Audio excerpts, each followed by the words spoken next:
Bonjour, nous allons voir la gestion des jours fériés.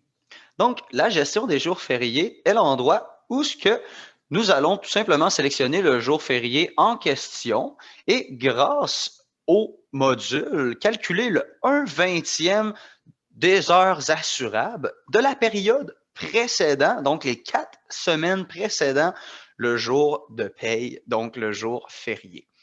Donc, pour commencer, on va voir notre menu. Donc, il faut sélectionner à tout prix l'établissement en question. C'est le choix qu'il faut faire en haut à gauche ici, le premier.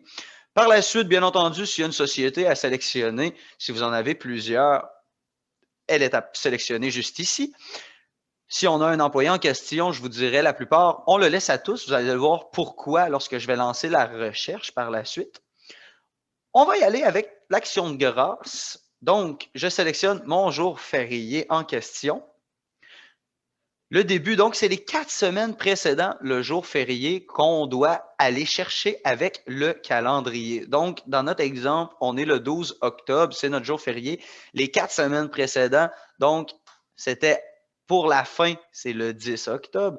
Et pour donc, les 4 semaines avant le 10 octobre, on parle du 13 septembre. Donc, on aurait tout sélectionné ce qu'il faut. On lance la recherche grâce à la petite loupe ici en haut à droite. Comme on peut le voir, on voit notre liste d'employés ayant travaillé les heures s'afficher dans le bas. Donc, premièrement, le nom de nos employés, les heures travaillées lors de cette période sélectionnée, le nombre de jours que la personne a travaillé, le nombre d'heures qui est assurable sur cette période. Donc, le 6.30, comme on peut le voir, c'est le 1/20e de ce nombre d'heures travaillées. Donc, qui équivaut à 6,30 en centiles. C'est un montant donc d'heures en centiles.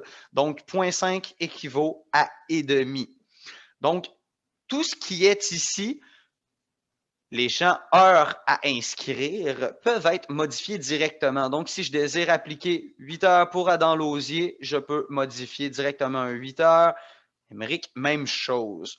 Donc, on peut modifier le tout une fois que mes heures correspondent à ce que je veux appliquer pour le jour férié de l'Action de grâce.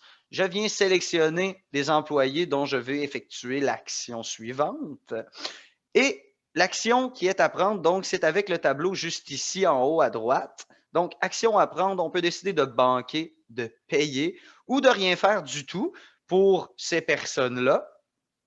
Par la suite, pour quelle fête on l'applique qui va apparaître dans la note et sur quelle date nous mettons ce montant d'heures-là dans la colonne férié. Donc, on va pouvoir voir apparaître dans les heures inscrites. Une excellente journée à vous!